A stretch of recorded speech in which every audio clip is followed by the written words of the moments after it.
legalizefreedom.com.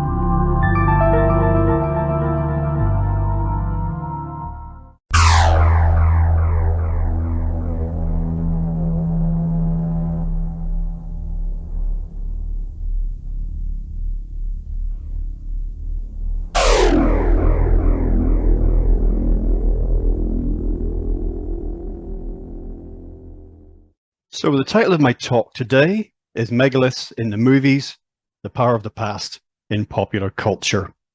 During this, I'm going to be looking at various cultural artifacts from decades gone by, movies, TV shows, which feature megaliths in the narratives, looking at how they contribute to the story, how they're portrayed and interpreted in these narratives, what, if any, patterns might emerge, and if there's any messages or lessons in there about our culture, in particular in how the past relates to the present and indeed to the future. Now, the particular magnetism for me about megaliths is how they connect us to the deep past, to prehistory, to a time in the history of our civilization about which we can say very little. Indeed, the further we go back in time, obviously the less we can say. There's kind of a, if you like, event horizon beyond which we cannot really see. And that's always fascinated me.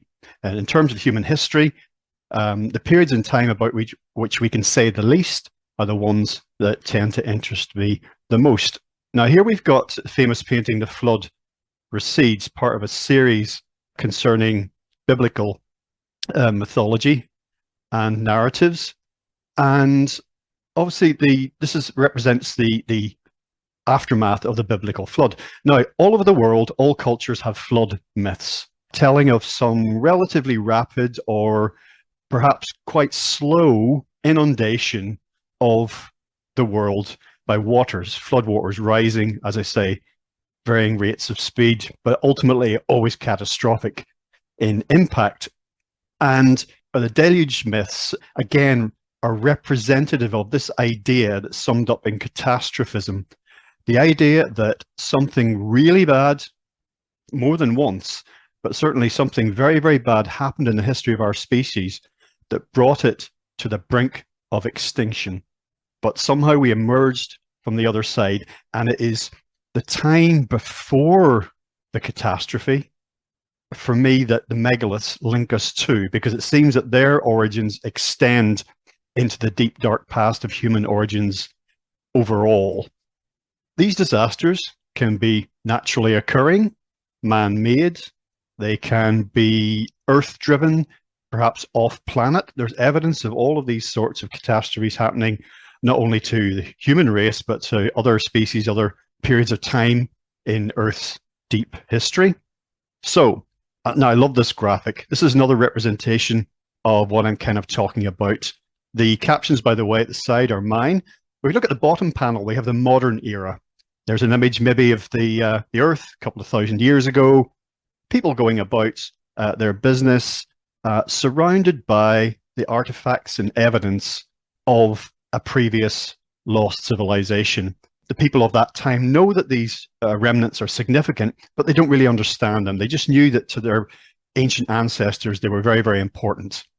And they imbue them, each generation, each culture, each civilization imbues the artifacts of the past with some kind of meaning, quite often superimposing some of their own onto it, in the same way, for example, that a lot of megalithic sites and later significant religious sites had Christian and other Abrahamic religions built their sacred buildings on those sites, because again, they knew they were significant energetically, and this will be really, really key to what I'm talking about today. Now, if we move to the middle panel, here is a representation of that kind of event horizon I was talking about. We do know about human history prior to the Ice Age, but it's hazy. And we know that the Ice Age, which seems to be naturally occurring, the climate changes all the time on this planet, and that represented a sort of a rolling, slow motion, if not a catastrophe, then certainly a very challenging time for our species. And we were lucky to make it through.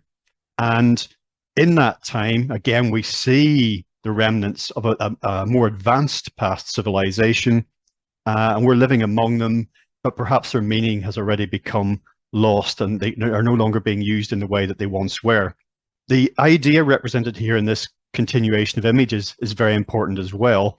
That is that progress is not linear. It does not extend from primitive in the past through to advanced now in the present and even more advanced in the future. The arc of civilization and the human story is not like that. It is a step up and step down process of golden ages, dark ages, and everything in between. I think all of our mythology tells us this, but our modern materialistic scientific view of reality runs counter to that, because that narrative, in that narrative, the only way is up.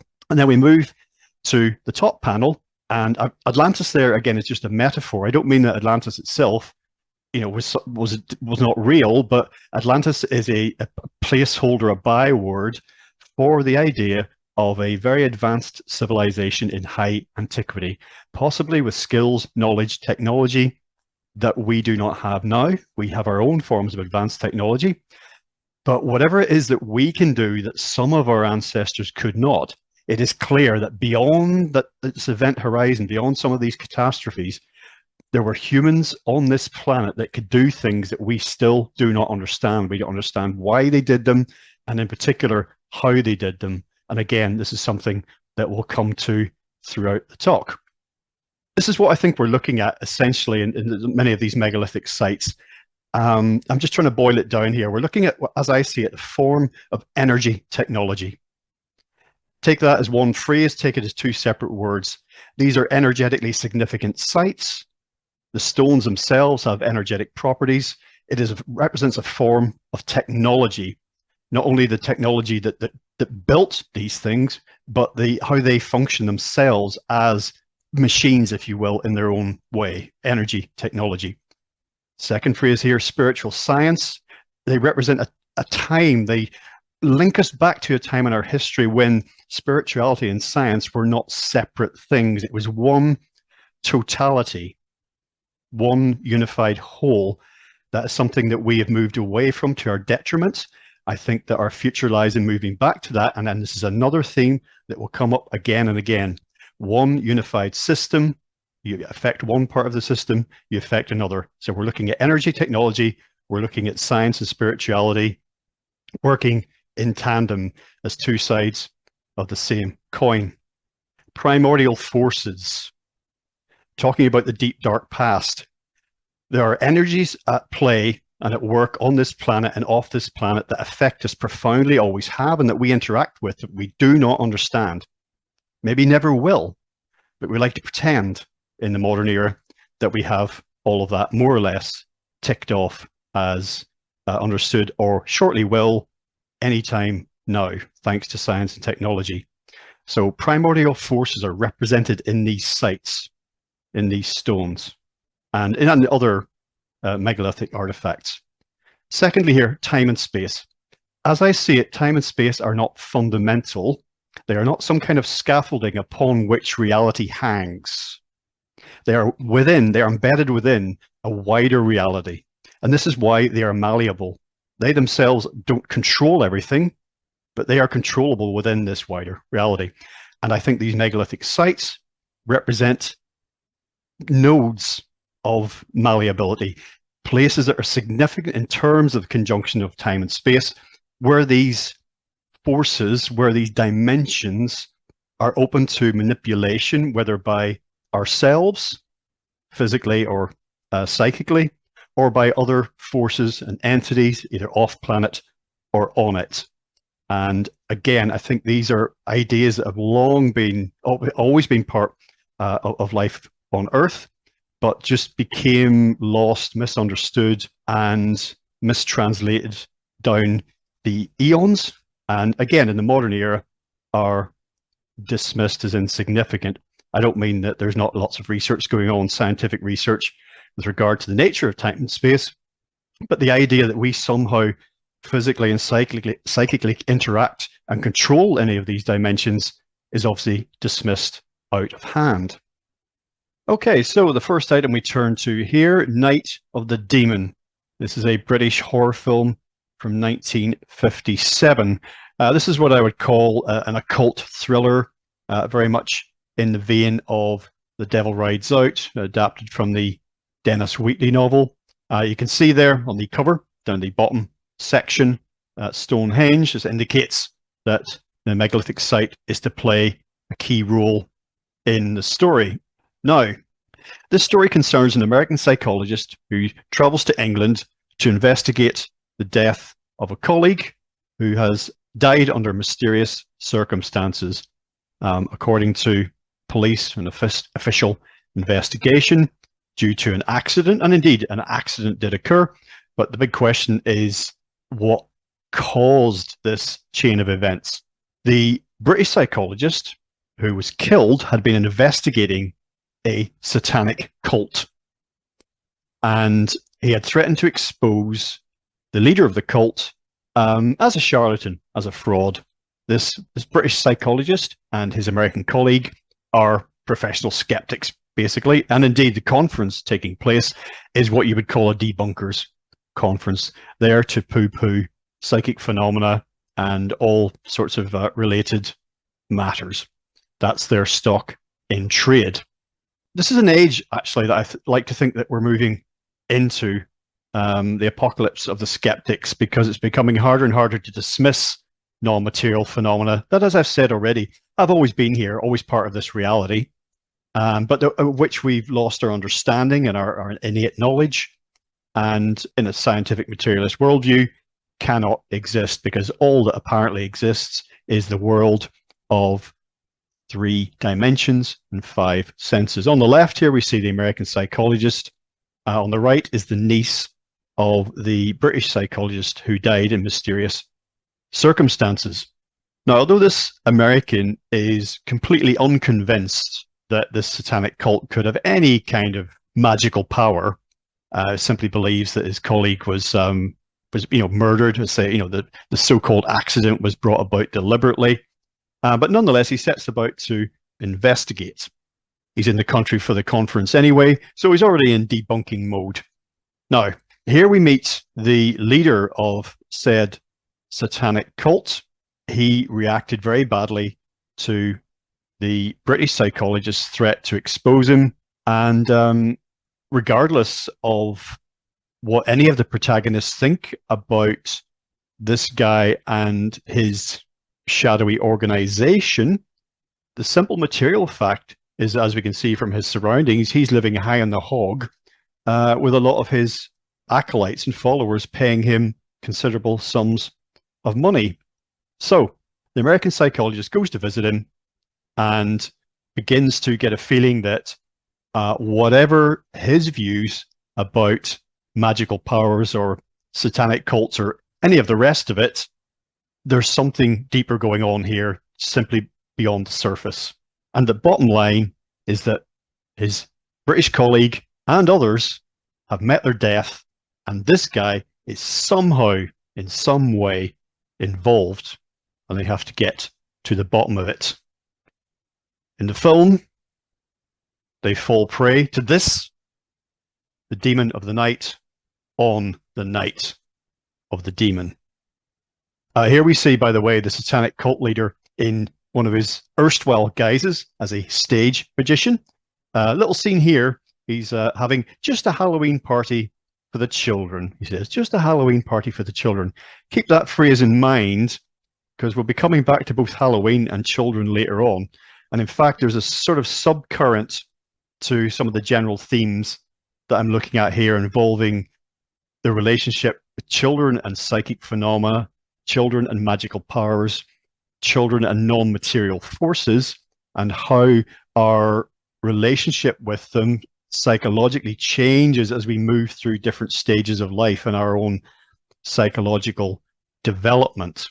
So the American psychologist, as he's beginning to investigate what's going on, he realizes that he needs to at least look at these satanic cult members on their own terms. So he begins to look at some of the texts that are referenced and some of the things that are cited. And he finds himself at the British Library doing research. And the caption here refers to a book that he's seeking that goes missing from the library. and our satanic cult leader offers to show him his copy if he would just visit him at his mansion. This idea will come up again in the talk, and it's the idea of books themselves being magical artifacts, being imbued with power, like the stones being imbued with some kind of energy. And in some of these fictional narratives, we have this recurring idea, not only of books going missing, but books turning up in other times and places that they shouldn't be in. Sort of, they're teleporting, basically, traveling in space and time. The contents of books changing over time. What was once in a book is not the same as what is now in the book, is not the same as what might be in the book in future. So the books themselves as energetic, magical artifacts. Now, here's our American psychologist again. He discovers that he has been hexed, he has been cursed, he has been chosen by this satanic cult leader. Again, he still doesn't believe it for a minute, but while he was visiting with him, the cult leader has managed to pass on to him a piece of parchment upon which are some runic symbols. This is the curse. And the key here is that he accepted it willingly. That's the nub of how this works. In terms of magic, he accepted this parchment willingly. He didn't know he was doing it at the time, not consciously, but nor did he say, I'm not having that, I hold my hands up, I will not accept what you're giving me. So he travels, does some research, and he travels, as you can see here, to Stonehenge to look at some runes there, to compare them and try and understand, okay, I still don't believe any of this that has any power, but again, I'm researching this on the terms of these people. What do these symbols mean? What this is, the inclusion of Stonehenge and megaliths in general in a quite early film like this, it's a byword, it's shorthand for taking these types of things here, magic, mythology, witchcraft, paganism, druidry. These are just some terms I've pulled together that are symbolic of wider ideas, and they're equating them with unscientific mumbo jumbo. It's a modern scientific society's way of saying all of this stuff from the past, it's all, we've transcended that, and we're showing here in this film, even though apparently there is something to this magical dimension, but ultimately the narrative of the film, the overarching message is that this is all nonsense from the past, from humanity's distant, primitive past, and we have moved beyond that, and this will be proven to be the case. And even if there is a story like this, a horror story where people come to a sticky end at the hands of mysterious forces, at the end of the day, end credits roll, it was just a movie. So here he is comparing the runes on his piece of parchment, on his curse, with those on the stones, which of course are not there in real life. And he determines at this point, okay, so there is something to this in some way, and if these people, if they believe this, apparently as they do, he becomes increasingly convinced about this, then what does that mean? How do I respond to this? As the film progresses, a little bit, once again, like in The Devil Rides Out, things start to take on an increasingly fast pace, and there's a sort of cat and mouse chase. And this psychologist guy realizes, okay, I need to return this parchment to this cult leader. I need to give the curse back. And so he pursues the cult leader who has left London, because of course he believes all this. He's trying to get away from the scene of his crimes so that this curse cannot be returned to him. Our psychologist friend here pursues him on the train, eventually catches up with him and manages to pass the parchment back to him. And so there was another victim of the demon of the night on the night of the demon. Some ideas to take away here. Across the ages, unseen forces, mind and matter, the old ways. The powers we're talking about, the primordial forces, have always been here, will always be here. There's something eternal about them. Remember what I said about time and space? So across all the eons of human history, these things have been sometimes unseen, unmanifest, but they're always here, at the very least in the background. Mind and matter. Remember what I said about time and space once again. Mind and matter is a continuum, not two different states. The narrative here in the film is demonstrating the link between mind and matter, between will and manifestation. And then the old ways, what I referred to earlier as all that superstitious bunk. The old ways may be old, but they don't go away. They're not just supplanted by new ways. There are certain things that are fundamental, if not time and space, if not even mind and matter. There are certain things that are fundamental that do not go away. They're always with us. So look out for some of these points again as we move through this. Other things to take away here, themes to look for, okay? Look at the imagery here. As we move through this, we're looking for circles and symbols and circles of symbols. Energy and force connected with circles and symbols. Energy and force, of course, in physics, not the same thing. Circles, symbols, energy, force. Keep looking. Okay, so on to our next item. Here we have Psychomania, film from 1973. It's a British film, best described as a black magic biker film. Might actually be unique of its kind. Okay, involves the bike gang, the Living Dead. There they are, roaring across the countryside. Okay, so here we see the gang at a local stone circle named the Seven Witches. This is a place that they like to hang out, and this will be very significant to our story as we move through it. What is Psychomania? That's my characterization here. Black magic and bad boy bikers, a suicide ride to the other side. Okay. Now, the leader of this bike gang has an interest in all things occult and magical, as does his mother. This is where he gets it from, basically. And he undergoes a profound experience when he enters a locked room at his mother's house. Profound supernatural, paranormal, magical experience. As a result, at the age of 18, he commits suicide. His mother brings him back from the dead via a ritual, and once back from the dead, he is one of the undead, cannot again be killed. So, and he has supernatural powers as a result. Now, he realizes the potential in all of this for mayhem. So he encourages the rest of the gang to follow his path, to commit suicide, and then to be brought back as the undead. Now, all but one of the gang do this. There's one refusenik, one holdout, and she becomes significant once again towards the end of the story. Once the gang have become the living dead, literally, they run amok. All of their previous behavior pales by comparison, and they set about terrorizing the local community. This is a small town community with lots of rural locations as well, so they end up terrorizing things like pubs and shopping malls. Quite small time, but yeah, pubs and shopping malls. You think as the undead they would think bigger, but they didn't. This escalates into murder. Here they are, riding roughshod across the countryside in their localized reign of terror. So I couldn't resist this one. Viewers of a certain age, familiar with British TV and children's TV shows, might get this one. Eventually, his mother becomes disgusted, actually, with her son and the gang's behavior, and she decides she has to undo this magical ritual that has been done, that has brought them back from the dead and given them this power. And so she enacts another ritual, and in doing so, she literally turns the gang to stone. 7 suicides, 7 witches, and the members of the gang become new standing stones. They become petrified. This is a theme that's going to come up more than once as we move through all this.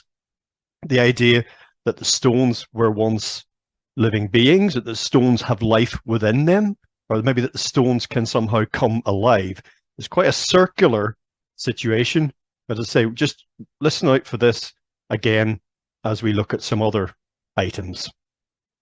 Okay, next up, Skye from 1975. This show, made basically for children. It's astounding, really, how many shows in the 60s and 70s that were aimed at children or, young adults, teenagers, that today one cannot imagine being made for such an audience.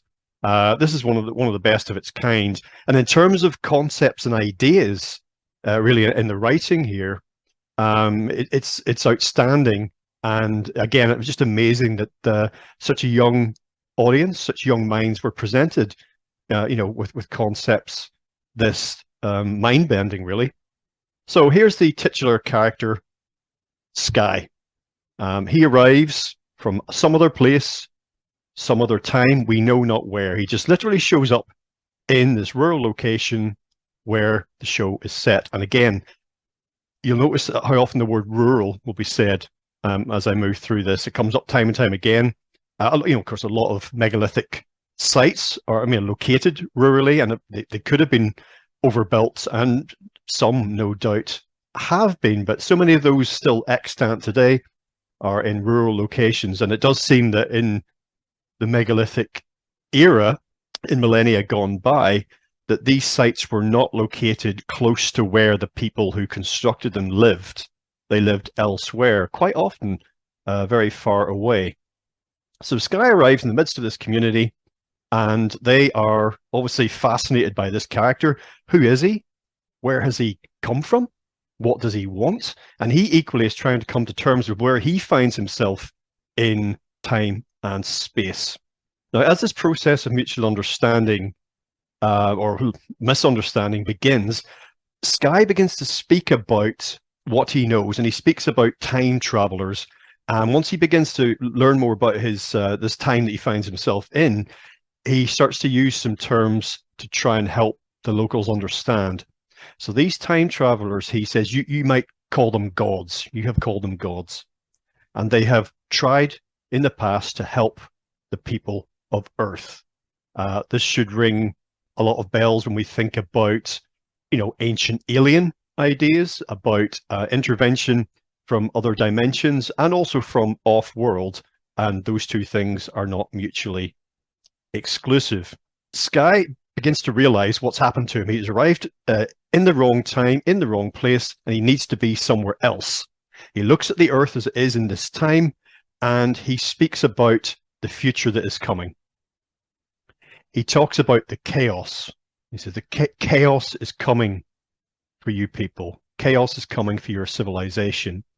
Where he needs to be, where he was trying to get to, was beyond the chaos, the other side of the chaos. His mission is to try and help humanity adapt in the aftermath of the chaos.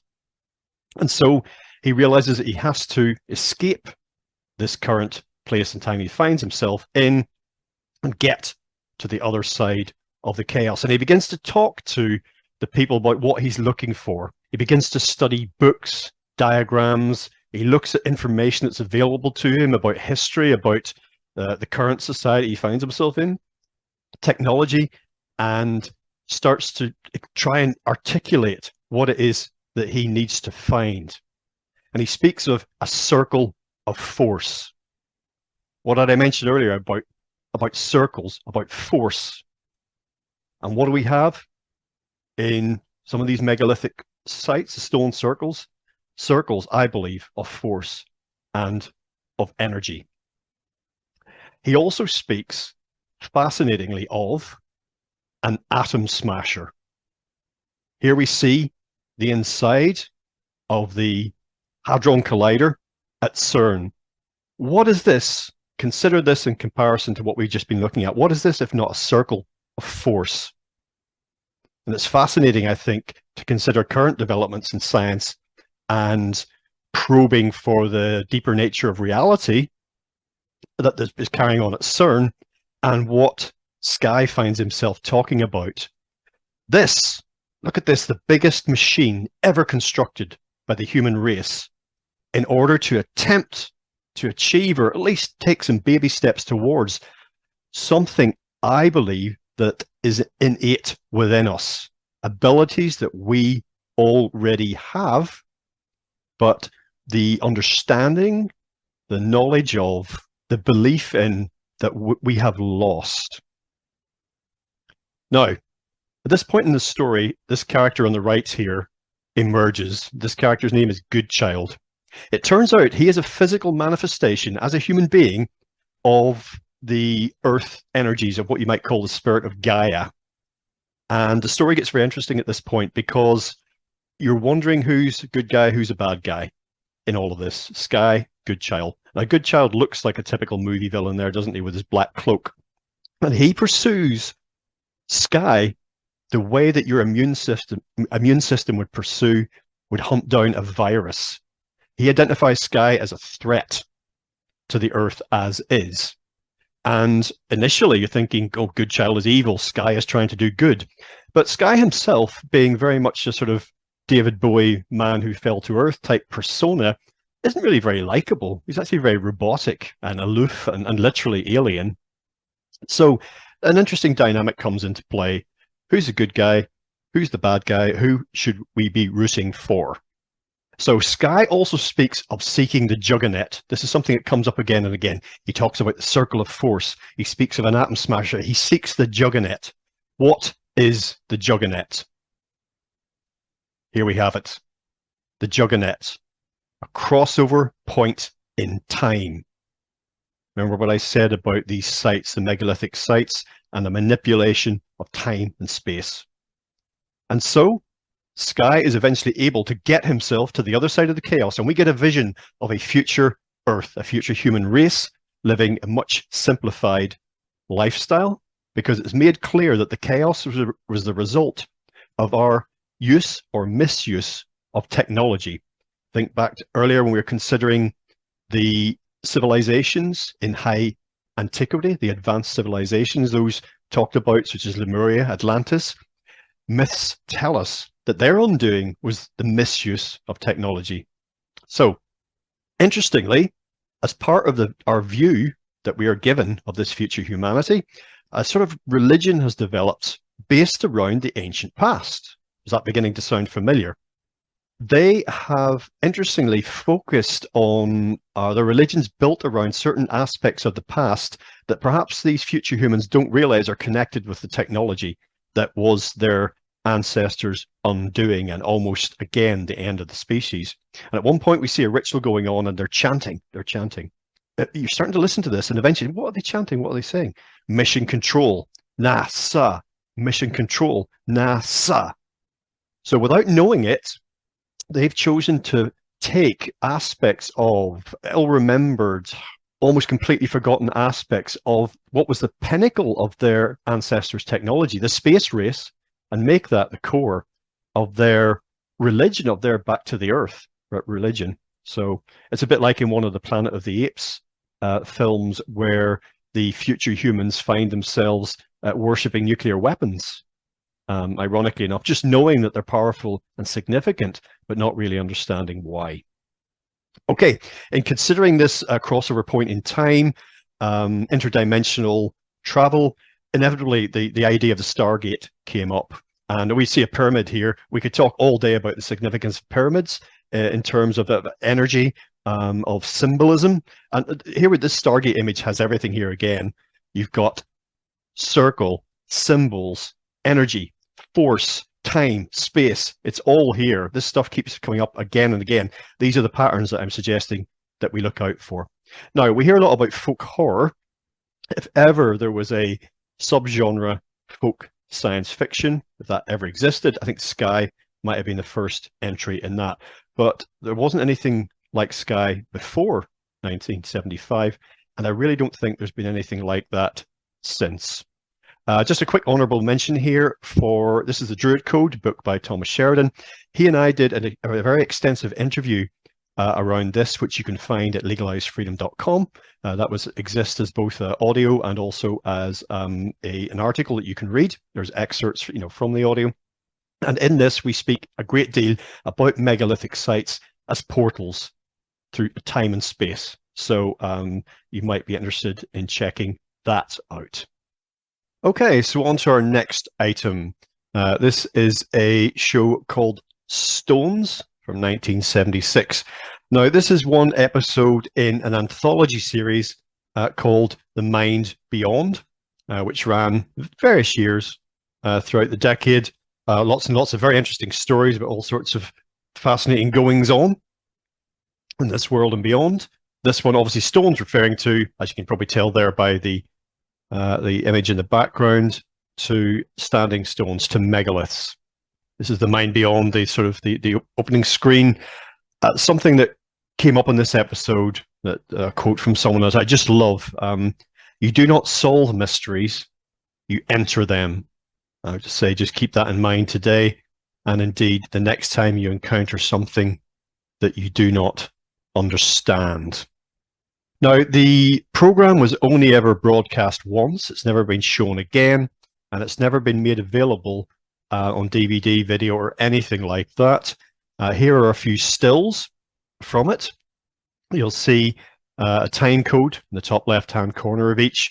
The version that you can find online is obviously some kind of studio bootleg that's been put out there in low quality, but nevertheless, currently, at any rate, that is still available to watch. The story concerns a bid by a tourism minister, the British government, to move Stonehenge, move the stones, the entire circle and the entire complex, in fact, from Salisbury Plain to Hyde Park in London in a bid to boost tourism. That sounds absolutely ridiculous, and of course it is. I did a search for an image involving Stonehenge and Hyde Park, and this is what I came up with.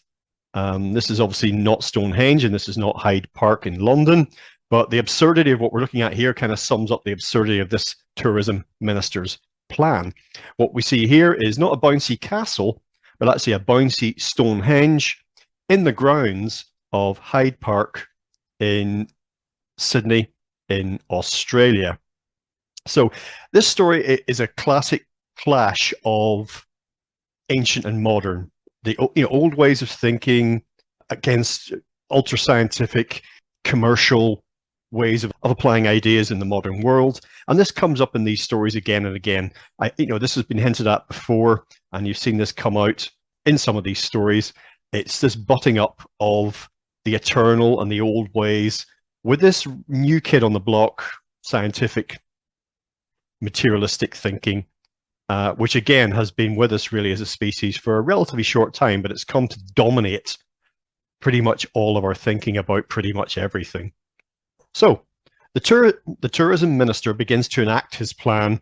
Wheels are in motion to get this going, and one of the other main protagonists in the story is a academic who's a megalithic expert. That's his passion, his research, and indeed he's writing a book about Stonehenge at the time. Now he's very opposed to this plan, as you might imagine, and he starts to become more and more obsessed with the minister's plans and trying to do what he can to prevent this from going forward. Equally, the minister, of course, is carrying a lot of power behind him, of the establishment. And it looks like his plan is going to go ahead. It's only a question of logistics of how it can be done. Difficult enough, you might imagine. Now, what begins to happen, the story really begins to shift up a gear, is what begins to happen. Some of the things that begin to be experienced by the protagonists, by our megalithic expert, academic, and actually by his family and by some other people that he has yet to meet, but that they're all intimately connected with. Ancient defense mechanisms begin to be activated. This is what emerges as the tale unfolds. The threat to the stones seems to trigger something within human beings to help protect the stones. We need the stones need us. It's symbiotic, one energetic system. And so, in his own way, the academic begins to do more and more out of character things that his wife takes great exception to in order to try and sabotage the politicians' plans. Now, in the process, he's the owner of a single volume of a 3-volume set of very, very rare, centuries-old books about megaliths, about Stonehenge. And he becomes obsessed with reuniting the set when handling his own volume of the set, for the first time, he accidentally uncovers a series of secret symbols hidden in the spine of the book. Like a language, a coded language he's never seen before. He becomes obsessed with trying to decode that, while simultaneously trying to find the other two volumes, feeling that this must be significant in the events that are occurring. Remember also what I said earlier about books going missing, books moving, from place to place mysteriously, and the content of books somehow changing, and books themselves as magical, energetic entities in their own right. Simultaneously, the megalithic professor's daughter is beginning to enter trance states and have very strange dreams. She starts to draw what we would consider to be simplistic versions of triptychs, megalithic stone arrangements. And she starts to cry out in her dreams names of others. Shan and Pierre. Shan and Pierre. What does this mean? Now, it turns out the other two volumes of this 3-volume set of rare books, one is located in Wales, near a stone circle there, owned by a megalithic expert in that region. The other is located in Carnac in France, near the megaliths there, owned by a megalithic expert. So our England-bound academic realizes he has to try and get all of these together. The names that his daughter has been crying out, Shan is the daughter of the Welsh guy, and Pierre, the son of the French academic. So what happens is, and again, this, I mentioned earlier about children's role in all of this, and children's changing psyche as they develop and grow into adults. The children then become really the linchpins in our story. They end up appropriating the volumes of this book, and they come together. They come together at Stonehenge and use the books themselves as part of a ritual to protect the stones. And as a result, this tourism minister comes to a sticky end. People who threaten the stones often meet this fate. Okay? And at the end of the story, the threat to the stones is neutralized. Now, at one point, a policeman is investigating what's been going on between these children, and talk of telepathy and other psychic powers arises. And the policeman is, of course, rational, materialistic, and he dismisses all of this. But our Welsh academic pipes up, "No, officer, the old rational code is dying. We are less ordinary than we think. And a lot of people are finding that out and expanding their consciousness." That's another takeaway from this show. We are less ordinary than we think. You are less ordinary than you think. Here's another one I loved from the show. Learned men came from elsewhere and built a stone language to speak to the gods, encapsulating what the megaliths represent. And I would say learned men came from elsewhen. From elsewhen. And here, again, a takeaway from this. This comes up in every one of these stories. Ultimately, if anyone tries to tell you that we know what these stones are for in all of their different formations, we do not know. Purpose unknown. We may never know what our ancestors knew. It may even be that they did what they did instinctively without fully understanding it. But where we are now in our species history, we simply do not understand. Maybe the future will bring that back to us. This is a novelization of the series, or one of them, that was available at the time. And there's a quote that I really like from the introduction to this book that I think we can apply to all of these stories. The common theme of these stories is one as old as mankind: the need to explore what lies beyond the world of our normal and rational experience. Okay, so next item, Children of the Stones from 1977. Within this sphere This is actually, a very well-known TV series, once again aimed at children, at young adults. Like Skye, just loaded with concepts and ideas that would challenge a mind of any age, never mind a developing mind in a young person. One of the most striking things about Children of the Stones, for me, is the use of sound, the really eerie voices, the eerie music, if you can even call it that opens each episode. And it reminded me again of the connection between Megaliths and sound. If you're interested in any of that, check out the work of Paul Devereaux, because I do think that sound at these sites is a very significant dimension of what they're about. We know there's all sorts of intriguing acoustic properties at Stonehenge, never mind all these other sites that can be explored. A forebear of this may have been the cave paintings that we find, pre-Ice Age in particular. There's research and evidence to suggest that the locations of the cave paintings within the caves mirror acoustically significant areas of those caverns, shall we say, and that the two are married. So sound and image come together.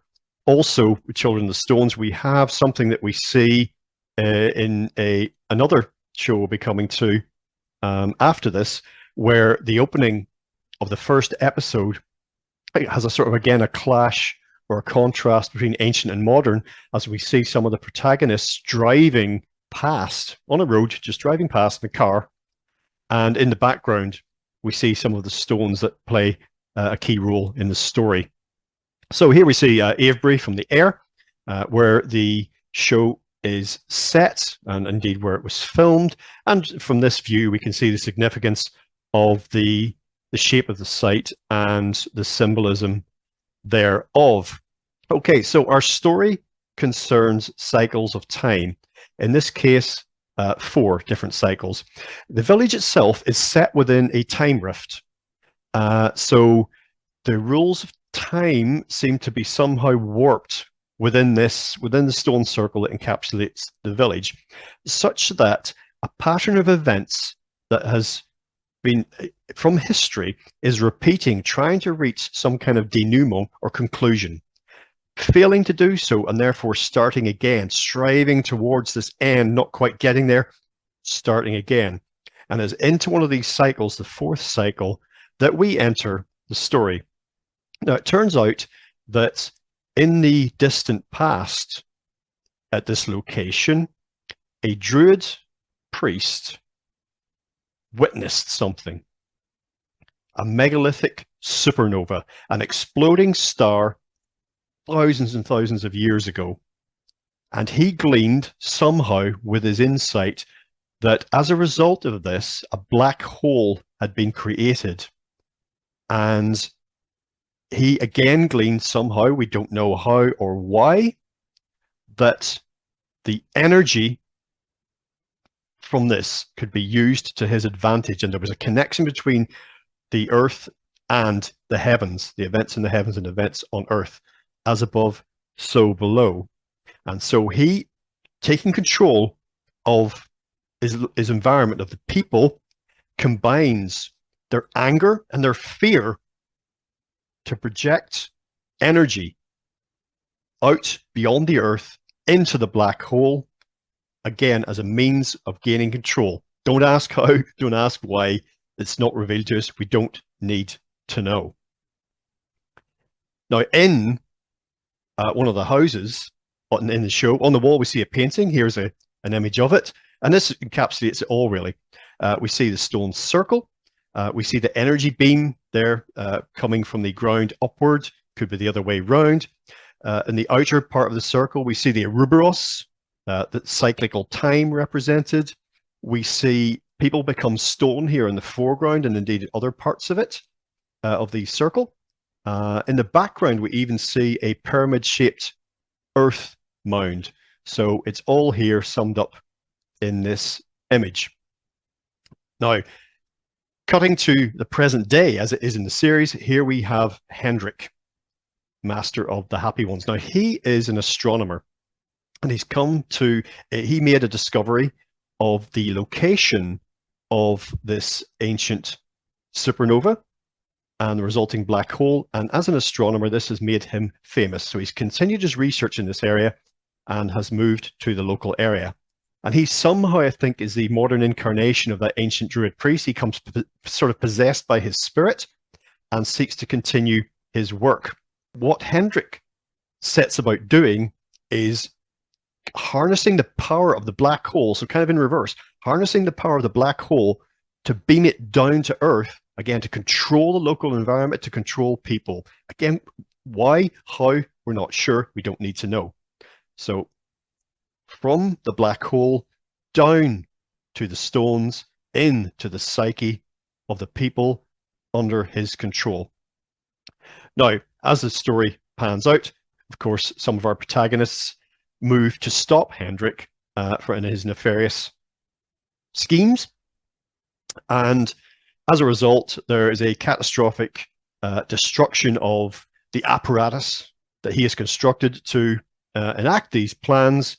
And almost everyone, apart from a few of our heroes, are transformed. And here we see into what? The children are the stones. The result of this energy transfer, people are turned into stone. Petrified, new stones for new stone circles are created. Cycles of time. We talked about this. This is what a key part of the story, and this comes up again and again in these tales. Cyclical time. As far as I'm concerned, the way I see the cosmos is that there is no beginning and no end. I said before about time and space not being fundamental. There is no limit in space or time to reality. Within that, there are, of course, cycles of time. Time and space are within a greater whole. Okay, so on to our next item. This is Stigma from 1977. As you can see, this is part of the BBC's adaptations of ghost stories. This particular DVD also featuring the very famous The Signalman by Charles Dickens. Here we see the opening screen, Stigma. That's the overhead shot of the megalithic location. It's the old religion. Someone pipes up when confronted by events in this story. Once again, just referencing what I said earlier about it's this stuff that never quite goes away. People have assumed that it had. A lot of people wish it would. It's always with us. There's something eternal about it. It's the old religion. And Stigma, as in Children of the Stones, we see in the opening of episode 1, a couple of the protagonists in a car driving past the megalithic site that's soon to become central to the story. And again, there's this air of menace about the whole thing, an air of foreboding, shall we say. Now, this story concerns a family who've just moved into a new house in a rural location, once again, rural, next to a stone circle, which is just in a field out the back of their house. One of these stones is lying on its side in what is now their back garden, in the lawn. And the father of the house has decided he needs to get rid of this because the house needs some work. And one thing he wants to do is landscape the garden. Got to get rid of the stone. So some contractors are brought in to shift the thing. This raises a couple of questions, really. As we can see here, them with their lifting equipment. How did they do it? How were these megaliths quarried, moved, raised? Never mind why, just how did they do it? And the stone they're working with here is nothing. This is a pebble compared to some of the stones we see in megalithic sites around the world. Some of them in hundreds of tons. Here we see the mother of the house in the kitchen, looking rather disturbed. And out the back there, you can see the stones in the field. Again, almost like there's a quality to them, I think, of life. You feel like you're being observed by these entities, whatever they are. Now, a key part of this story, as with stones that we've just been talking about, is this idea of trouble befalling those who would disturb the stones. And when the workmen do manage to move the stone in the back garden of this house, something clearly happens, something very strange, something supernatural. some force is unleashed, and it directly affects this woman in a very profound way. For a very short time, she appears completely spellbound, but then she appears to recover from this, and on we go with the story. But the message is clear. Just be very careful when you disturb these sites. Be very careful about what your intentions are towards the stones, whether, you know, conscious or unconscious. I love this image. This is from when the workmen arrive. It's incredibly symbolic. Here we see her, and then we see the hook here from the crane, looking very much like a noose around her neck. Now, as the story begins to unfold, as the title suggests, Stigma, the mother begins to bleed from various parts of her body. And I'm not talking about the usual orifices. Just in random parts of her body, she starts to bleed, and it gets progressively worse as the story unfolds. And eventually, she bleeds to death. She bleeds out so badly that she dies. And an interesting contrast for me in this show is between her and her daughter, both of whom are in the car in the aforementioned opening sequence. Now, I remembered her saying something to her daughter as they drive along about her having just turned 13. Now, this is something that is purely an idea that occurred to me. There's nothing about it in the story itself. There's nothing really about it in any subtext. This is purely in my own mind. But we then see, as her mother is slowly bleeding to death, we see the daughter walking around amongst the stones, looking very contemplative, looking very much at home. And in my mind, I started to draw a contrast between her mother's plight and menstrual blood in a young woman. And I don't know why that came up, but it just does. Her mother's bleeding to death and in great distress, and the daughter seems very much at peace. I've spoken earlier about the contrast between the psyche of children and young adults and that of older adults. Now, another interesting wrinkle, again, that I immediately picked up on, and I don't really understand, it doesn't seem to have any significance to the story, but at the beginning of the show, we see the mother in the kitchen preparing dinner, and the radio was on in the background. It's very clearly meant to be heard because she's in there on her own, so there's no dialogue, and the volume of the radio is such that it's very, very clear what's being said. So this was designed to be heard by the viewer. And the radio broadcast is talking about the then current Voyager missions to search for evidence of extraterrestrial life. Why is that there? Again, I do not know, but it has to be significant. It could have been football results. It could have been a traffic report. It could have been easy listening music. It could have been any of those things, but it wasn't. It was the Voyager mission. And here I have parked one of the Voyager modules at Stonehenge. There's something, again, there's a connection between the stones and what lies off Earth. I don't know what it is, but I think that we once understood it innately.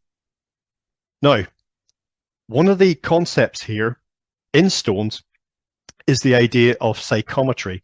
The idea that stone events, particularly those that are emotionally charged, even violent, can somehow be recorded in their environment and then, under certain conditions, replayed later. And with psychometry, this idea expounded by T.C. Lethbridge, we see him here, very much an Indiana Jones type character, a fascinating guy, is this idea that this applies particularly to stones. And in Stigma, I think the concept that there was some kind of violent or ritualistic murder or sacrifice, a death of some kind that took place in this area. And when that stone was disturbed, this event was somehow replayed and energetically, psychically affected the mother in this story to her detriment, and she died as a result. It may have been repeating the events of the past, how the person who died all those millennia ago, she is somehow reenacting that death. Now, I'll throw this in here. Stone Tape, 1972, a TV movie written by Nigel Neal. We'll be talking about him again shortly. This involves the same concept, the idea that past events, particularly those emotionally charged, can be recorded in the local environment, in this case, of course, stone, and then in future, under certain conditions, be replayed. Lethbridge's idea was that ghosts are not the spirits of the dead, but actually replays of these past events, and that's developed here in the Stone Tape. In fact, the title of this film lends itself to what's an actual proto-scientific concept known as stone tape theory that's trying to look at this scientifically and see if there could be anything to this. I mean, we know that stones have the energy, and that crystals in particular have energetic qualities of all sorts that are well scientifically documented. So I think there is a sort of causal link here that makes this a fruitful area for research. One other thing to mention in this context, The Keep, here a film from 1983 directed by Michael Mann, little known but well worth checking out. Now this is a kind of an occult Nazi sort of horror film set in World War II in Romania. A lot of the action takes place within a castle keep. Now, when we think of stone circles and henges, the henge being the circular, sometimes oval, but let's circular earthwork around the stone circle. Not all henges have megaliths within them, but let's just think about the ones that do. What the normal arrangement is to have a ditch, a mound, first of all, rather, and then a ditch on the inside. So you encounter an earth mound, and then a ditch on the inside, and then the stones within that. Now, having the ditch on the inside is defensively, useless, because it would be like having a moat on the inside of your castle. So that can't be what it was for. Interestingly, Stonehenge is the only such site in Britain to have the ditch on the outside. So if it were to be defensive, that would make some sense. There's no suggestion that it is, however. But think about these sites in terms of energy. If a moat was designed to be defensive, say, to keep something out, is having the ditch on the inside of the earthwork designed to keep something in? In the context of this film, The Keep, this medieval keep of this castle clearly designed to repel invaders. If you watch the film, you'll see that it is designed to keep, literally, a non-human entity, a force, a primordial force, to contain it within that area, to stop it getting out. So again, we're thinking about that in terms of megalithic sites and energy. Okay, so here we come to our next item, Raven from 1977. This is a British TV series starring Phil Daniels of Quadrophenia fame. You can see him there at the top. Now, what this is really, when looked at, when you sort of zoom out, look at the overall shape of this, it's the Arthurian mythos told in a modern setting. And Raven, let's say here once again played by Phil Daniels, is a sort of a manifestation of King Arthur. The idea being introduced here is of Arthur as not as an individual or a historical figure per se who was alive for a while and then died, but as an archetype, as a recurring type of a human being that manifests at particular periods of time. It's always said in the Arthur story, the once and future kings, Arthur will return when he is needed. Now, interestingly, this is, Raven is called Raven, and this is another parallel, similar wrinkle with the Arthur story, because he was found alone as a baby, seemingly abandoned somewhere and taken into care. And apparently, when he was found, there was a raven which appeared to be watching over him and would only fly away, only left his side when he was rescued. Equally, the arc of Raven's life, being the short amount of his life that we're able to see here, it's basically, it's the hero's journey, the Joseph Campbell variety. Raven is on a quest to find meaning in his life. Now, we're introduced to his character at the start of the story. He's a young lad who's been in trouble, and he spent time in Borstal. This is basically a prison for young offenders. Very rough places, and that's where he has come from. That's his background. In the TV show, he's sent to the country for a month to stay with an archaeology professor. The idea being that this will take him out of his previous environment, get him away from the Borstal, get him out of the city, complete change of pace, complete change of environment, and on his road to rehabilitation, that this might be of some benefit to him. Now, as a lot of our characters in these stories do, we find in Raven here the character and the story coming to prominence at a time of significance on this planet, a time of significance. And once again, this is the idea that when the time is right, well, when the figure is needed, you know, when Arthur is called for, then the king will come. Now, the professor that he goes to stay with, this chap here on the right, he knows. He has a sense right from the off when he meets this young man of profundity around his destiny, and he knows that he is an incarnation of Arthur. And he steers Raven towards this realization in himself, helps him to understand that he has a destiny and what that is. This is the milieu where the story takes place. The professor has been given a limited amount of time to do research in a cave network. Here you see the porter cabin being used by some workers next to a stone circle which sits above the cave network. The plan, and here we have ancient and modern clashing once again, the plan is to use the cave network to store nuclear waste. It's just going to be a waste dump. And so, as with a lot of archaeology projects, you know, those that are centered around building or construction or anything like this, they're given, archaeologists are allowed in for a very short time to do their research before commercial interests hold sway.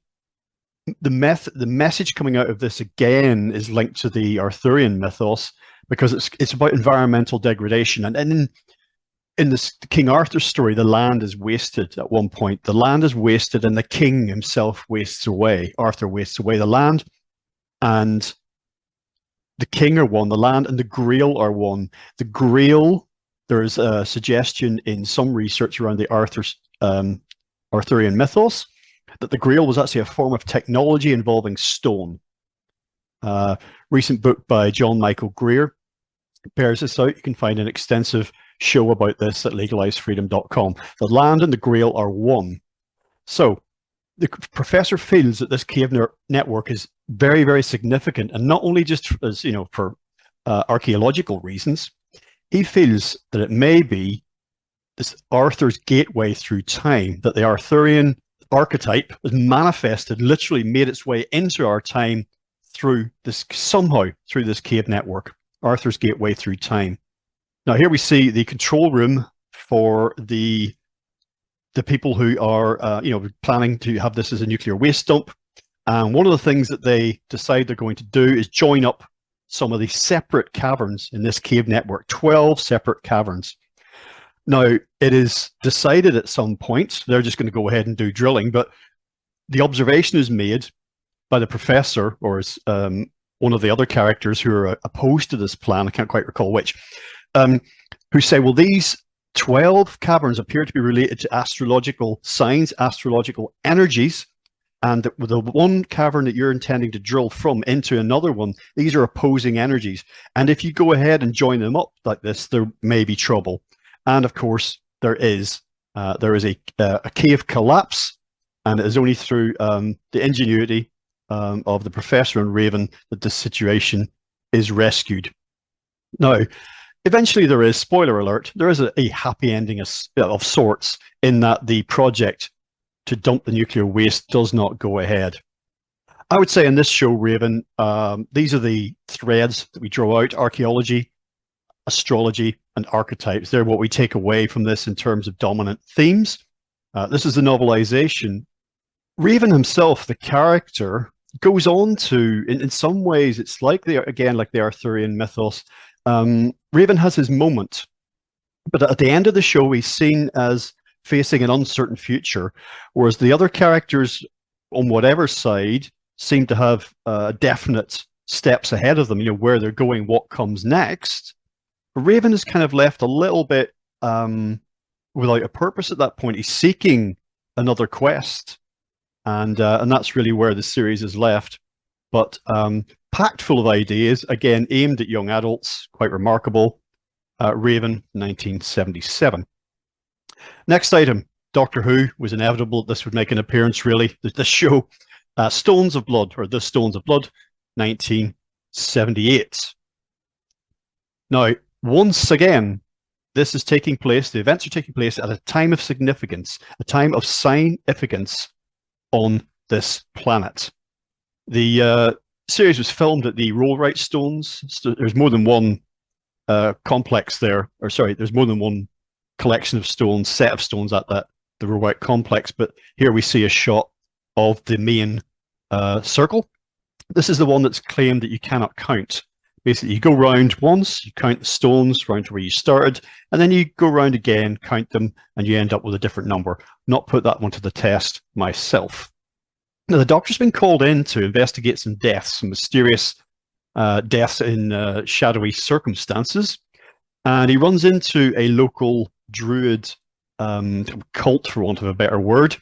There's a local chap who's leading that, but he also encounters this character, and she's very mysterious. I mean, is she all that she appears to be, or is she more than she appears to be? Is she really much older than she appears to be? And pretty quickly, when we start putting things together, with it being Doctor Who, obviously, we find an off-world connection. And this is where the ancient alien idea comes in again. Is this lady actually a creature millennia old from some other part of the galaxy? Blood from stone is the old axiom, difficult to get. This story hinges around blood into stone. This is playing on the idea earlier, we talked about the sort of stones and malign influence, and this story plays into the idea of stone circles being, sacrificial sites. And again, whatever you think about that idea, it's still a popular trope in these sorts of things. So the stones in the story here, as is indicated in the title, they are activated by blood sacrifice. A couple of interesting things come into play here. The stones, there you can see two of them in the background. They are from another planet, the planet Ogros, and the stones themselves, these beings, these creatures, are called the Augury. Now, when I first was watching this, obviously there was nothing written down. I was listening to dialogue, and someone says, they are the Augury. And I heard it, of course, as augury on the right there. And I thought that was interesting, an interesting little wrinkle. What is an augury, after all, but a sign of something that may happen in the future? So this ancient alien or druidic priestess, or whatever she is, or whatever it is in control of the augury and the mayhem that they're wreaking on Earth. So the Doctor, long story short, has to come up with a plan. He does come up with a technological fix to take care of this. But, I mean, how to kill a stone? That's what the problem he was facing at first. If these stones are in fact alive in some sense, and if they're not alive in a conventional sense, then how do we kill them? How do we stop them? So the Doctor, of course, as I said, comes up with a plan, and amongst as well as being able to stop the stones in what they're doing, their killing spree, he also deals with the ancient alien druid priestess. And how does he do that? You guessed it, turns her to stone. She becomes a new member of a stone circle. Now, just before we move on, I just want to throw in a quick mention of this. The Change is from 1975, one of the best series of its type, because this idea we've been talking about with intelligent stones, or stones that are somehow alive, is found in this story here as well. In The Changes, it is a sentient lodestone, a lodestone that is conscious, that enacts changes in the human psyche, the psyche of our entire species, in order to affect our behavior. We're seen in the changes as bringing about our downfall through the misuse of technology. And it is the influence of the sentient lodestone which comes alive, as it were. It comes to life at the time it is needed, and it changes human consciousness a completely different direction for our societies. Okay, so on to our next item. Here we have the Quatermass Conclusion from 1979. This is the fourth of the major Quatermass story cycles. This is also known simply as Quatermass or Quatermass 4. And this was a television series, but also there's a film cut of it as well, which was released in cinemas. If you don't know anything whatsoever about the character of Bernard Quatermass or the things that he finds himself tangled up in, I can thoroughly recommend it. If you like any of the material we've been talking about so far, I think there's a lot to interest you here. So this is the milieu that Quatermass finds himself in at the start of our story. In the last quarter of the 20th century, the whole world seemed to sicken. Civilized institutions, whether old or new, fell, as if some primal disorder was reasserting itself. Primal disorder. Remember what I said earlier about primordial forces. Now, of course, this little paragraph sounds, you could argue, sounds a lot like where we are at the moment. So, but to be quite honest with you, in my lifetime anyway, the last quarter of the 20th century and now close to being the first quarter of the 21st has felt like one long slow motion collapse. So yeah, the professor finds himself amid societal breakdown, economic, social, political. Things are coming undone fast. But he still has work to do. Now, he's called in to investigate a couple of things, actually. One is the destruction, the mysterious destruction of 2 spacecraft by a mysterious energy beam whose origin is so far out in space that its route cannot be determined. They cannot tell exactly where this is coming from. But it's a direct, targeted beam that takes out these 2 spacecraft. And it almost seems like a bit of a warning. You know, this is not for you. You stay down on your planet. So he's doing that. And these, as it emerges, seem to be somehow connected with the other thing that he's looking into. And that is the mysterious disappearance of groups of young people. Now, here we see him at one of these stone circles where one of these disappearances has taken place. And these young people are gathering at sites, places of gathering, we should say. So we've got ancient sites like the stone circles, places of energetic significance, but also places like football stadiums, you know, sports stadiums, because those are areas, places that thousands of people gather together, and we all know about the collective energy, good and bad, when you get crowds together. Now, if you look around in this scene, the white dust spread everywhere will give you a rather gruesome clue as to what has happened to this particular group of young people.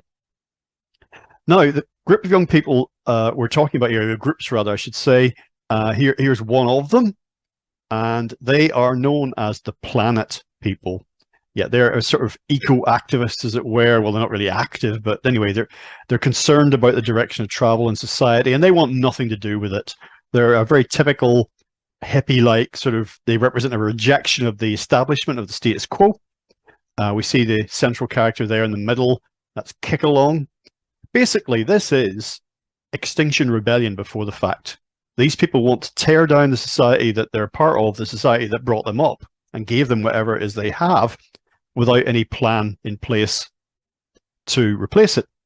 And of course, like Extinction Rebellion and Just Stop Oil and others, the Planet People not averse to resorting to violence if and when it suits them.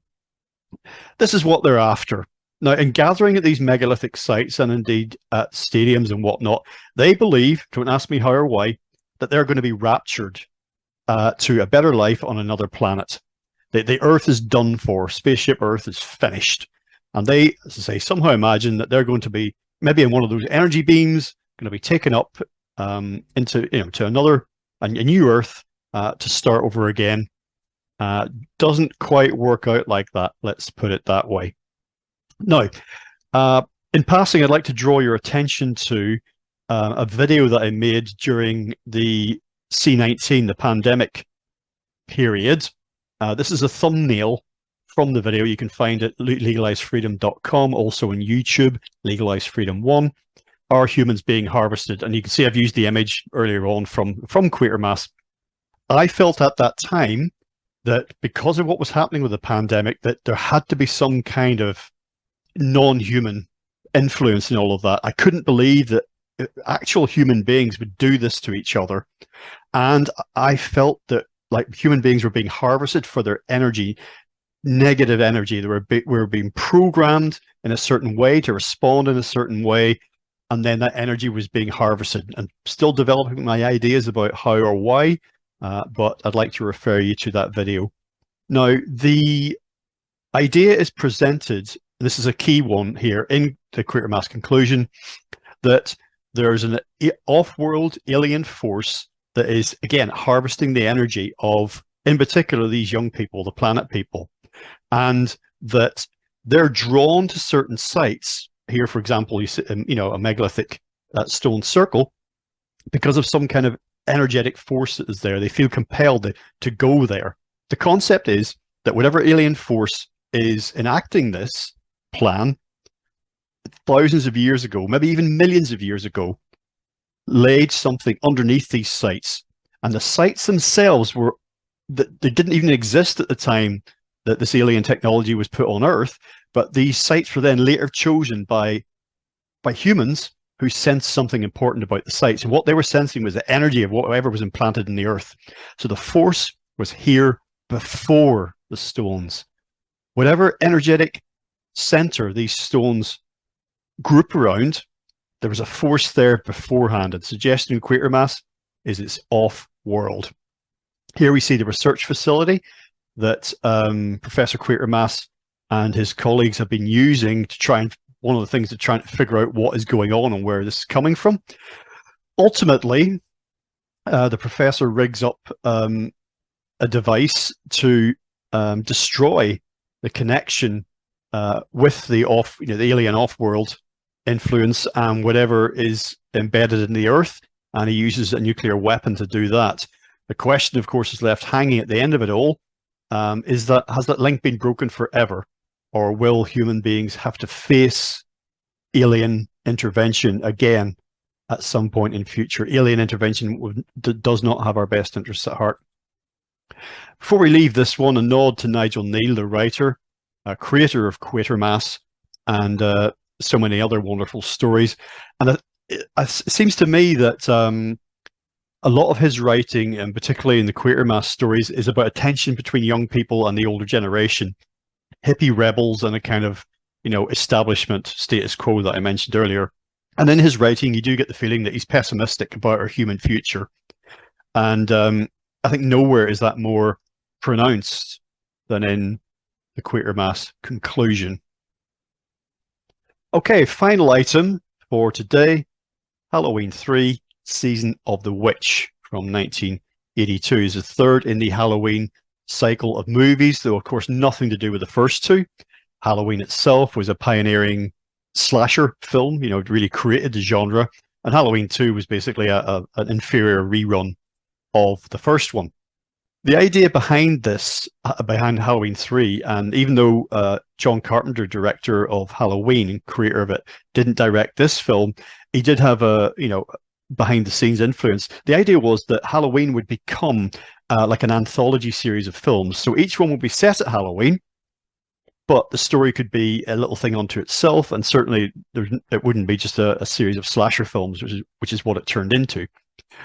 Relatively poor box office for this film meant that never really happened, but that was the idea.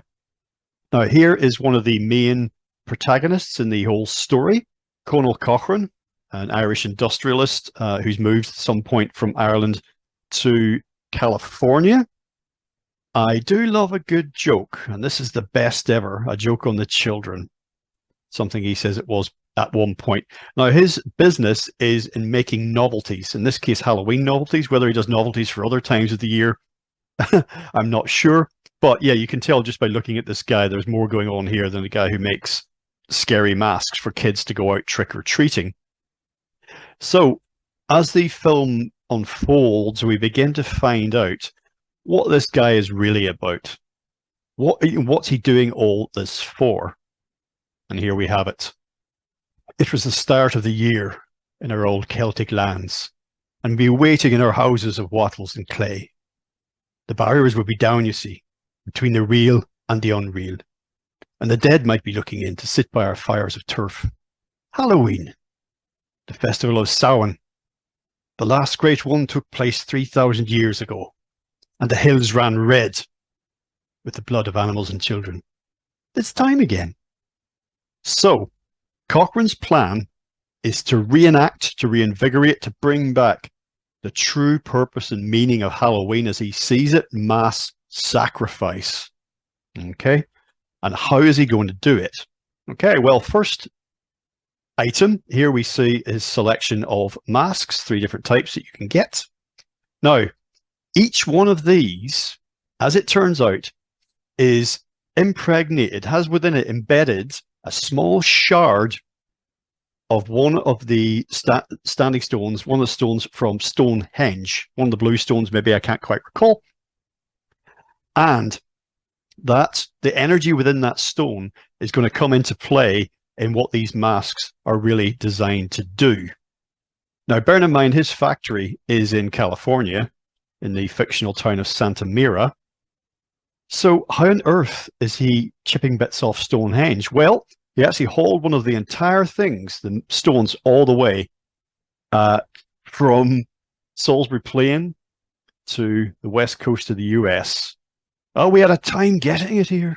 You wouldn't believe how we did it, he says. Now, this is my photograph of Rudston Monolith, so any pedants out there, I understand this is not Stonehenge, but it suits the purpose. So yeah, they somehow got one of these stones all the way over to America. You see his minions in the factory chipping away at the stone, little shard, each one to go into each of the Halloween masks. Now here's Cochrane again reflecting on the technology that his factory runs on. Advanced and ancient technology, he says. Now, we don't see those as 2 different things.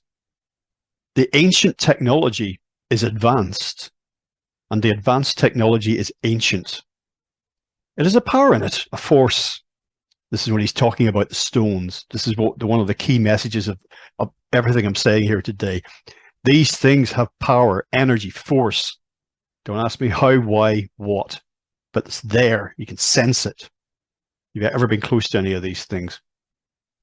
Now, speaking of advanced and ancient technology, here are Cochrane's enforcers, androids that he has designed.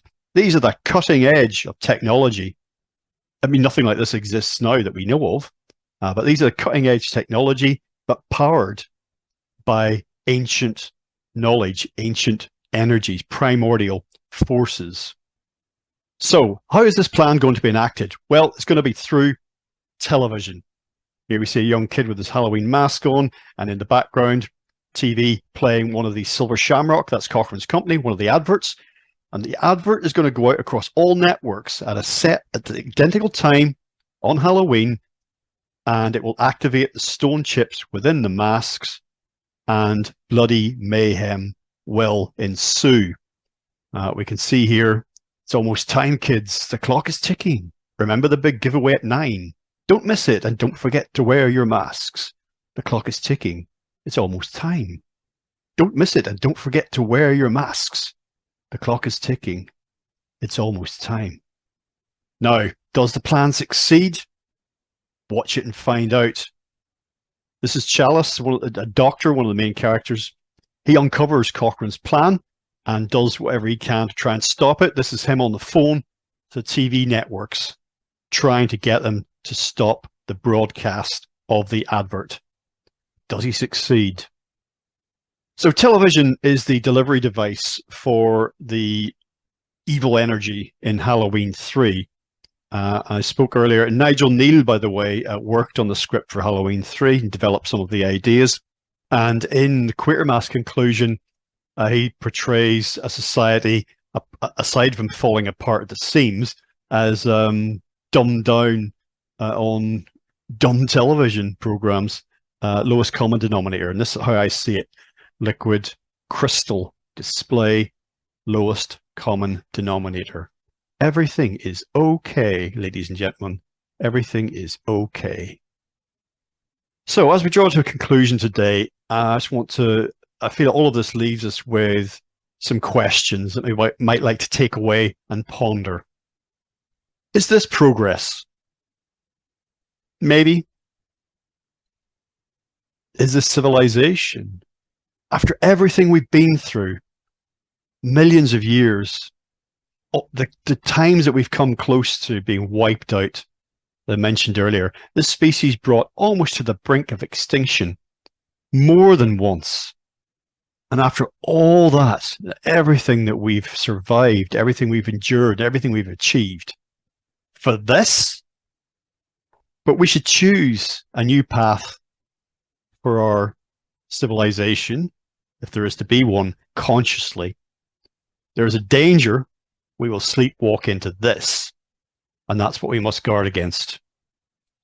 But one thing I'll leave you with is that no matter what happens, in the end, the ancestors will awaken, the earth will abide, the power remains. Thank you for your attention.